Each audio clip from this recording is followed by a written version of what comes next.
got no grip, mate. It's totally different to FP3. Totally different. These tyres are so different.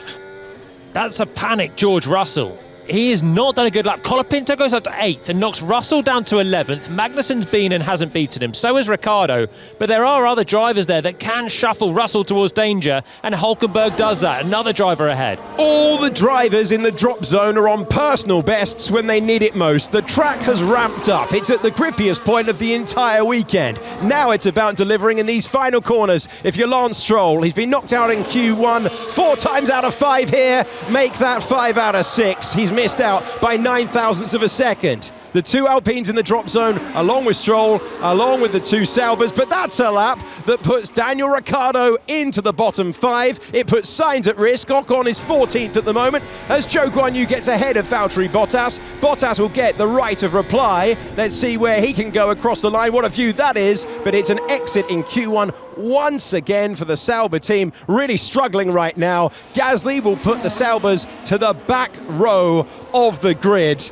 And it is going to be Sainz with a huge sigh of relief across the line. Our winner from last year puts it into P6. And it is Stroll, Gasly, Bottas, Zhou, and the man trying to stay in Formula One under pressure right now, Daniel Ricciardo, out in the first part of qualifying.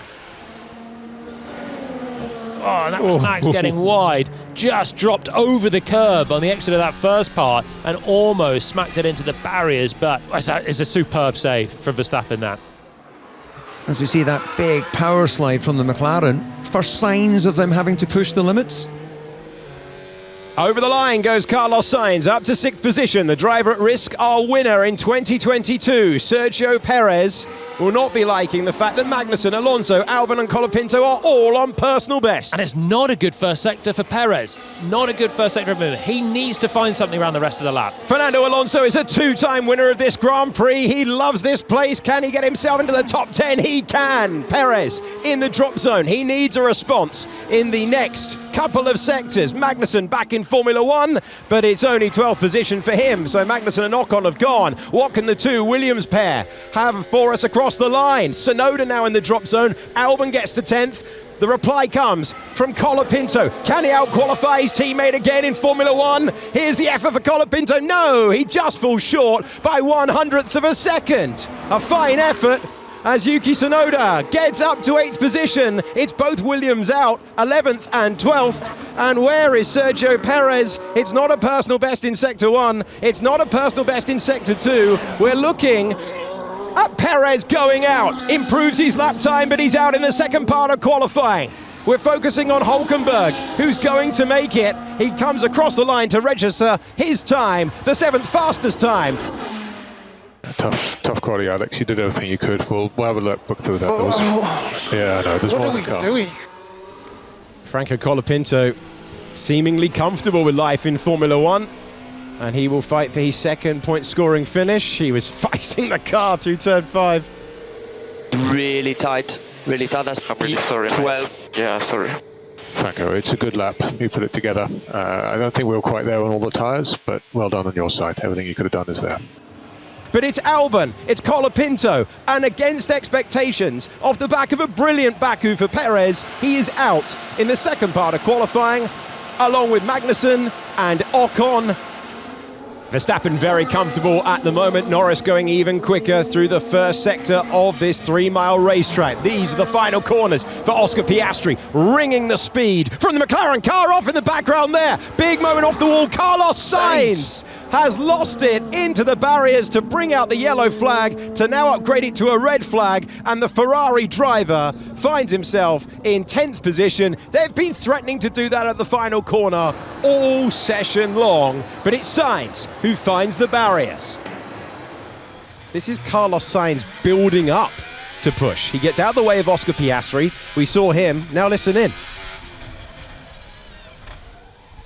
Oh my goodness, rear tyre just wasn't there. He was completely caught out by the lack of rear grip.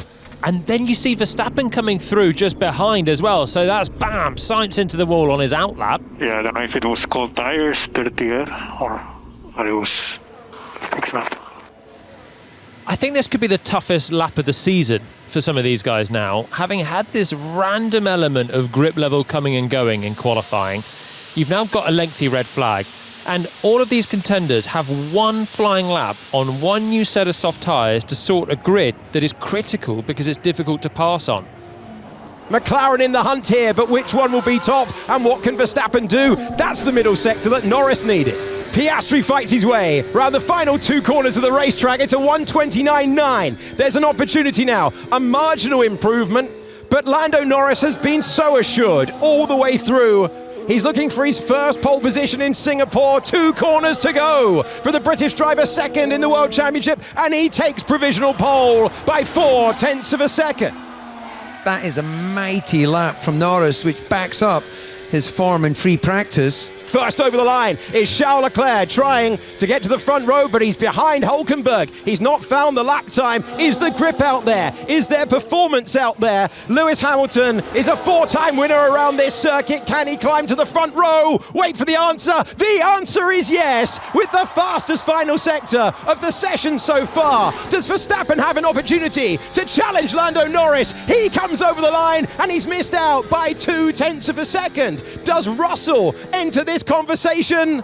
No, he goes behind his teammate. He is into 4th position. Again, a rapid final sector as Yuki Tsunoda goes into 8th place. And it's Norris and Verstappen at the front of the field. The time for Charles Leclerc must have been deleted because he's in 9th. And Ferrari, having taken pole position here last year, are 9th and 10th. But it's Lando who leads the way. A first pole position around the streets of Singapore. And Norris has a 6th all-time in Formula One. The pre-session favourite delivers under the spotlight of Singapore.